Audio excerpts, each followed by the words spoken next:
आखाती देशांच्या युद्धाचा परिणाम हा भारतातील अनेक घटकांवर झाला असून तो आता फळबागांवरही झालेला आपल्याला पाहायला मिळत आहे। याच्यामध्ये जी केळी बाहेरच्या देशामध्ये निर्यात होत होती ती आता निर्यात होत नाही। ज्या केळी निर्यात केल्या आहेत त्या बंदरावर जाऊन अडकलेल्या पाहायला मिळत आहे। तसेच जे केळीला पहिले काही हमी भाव मिळत होता तो आता काहीच मिळत नसून जे केळी आहे ती बकरांना अक्षरशः चारून टाकावी लागत आहे। तर आपल्यासोबत केळी उत्पादक शेतकरी आहेत, त्यांच्याकडून आपण जाणून घेऊ की सध्या आता तुमच्या शेतातली केळी आहे ती बकरांना अशीच चारून टाकली तर त्याबद्दल काय सांगाल?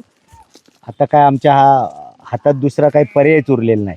शेत मोकळं करणं गरजेचं आहे। उन्हाचा प्रचंड ताप आहे आणि त्याच्यामुळे केळी खराबही व्हायला लागलेली आहेत। त्याचा परिणाम असा झाला आहे की टेम्परेचर आता 35च्या आसपास गेले।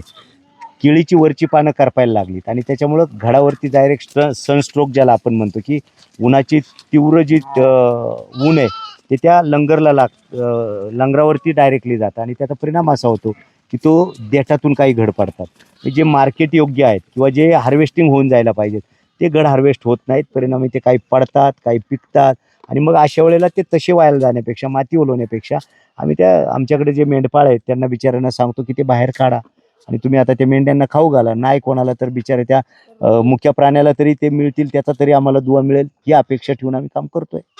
सध्या म्हणजे आता केळीला काहीच बाजारभाव मिळत नाही। सध्या केळी आमचे जे काही थोडेसे संबंध आहेत व्यापाऱ्यांशी त्यांच्या आम्ही बळेच त्यांच्या गळ्यात पडून बाबा घेऊन जा म्हणतोय। हा रेट क्लिअर नाही, 2-3 वेळचे केळी कापून नेल्या त्याचा भाव काय नाही त्याच्यामुळं आता सध्या तरी फुकट भावातच आहे सगळं। तुम्ही पण एक केळी उत्पादक आहेत, काय सांगाल केळीचे काय हालचाल? काय सांगणार आहे आता, जी आहे ती परिस्थिती आहे।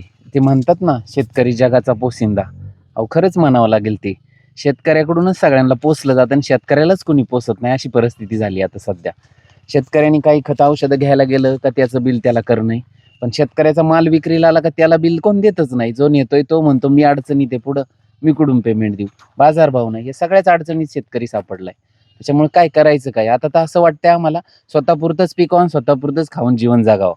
खऱ्या अर्थाने जे केळी उत्पादक शेतकरी आहेत त्यांच्या केळीला काहीच बाजारभाव मिळत नसल्यामुळे हे जे उत्पादक आहेत हे यांना मोठ्या आर्थिक संकटाला सामना करावा लागत आहे। नीलम चापुडे, LS मराठी, नारायणगाव, पुणे।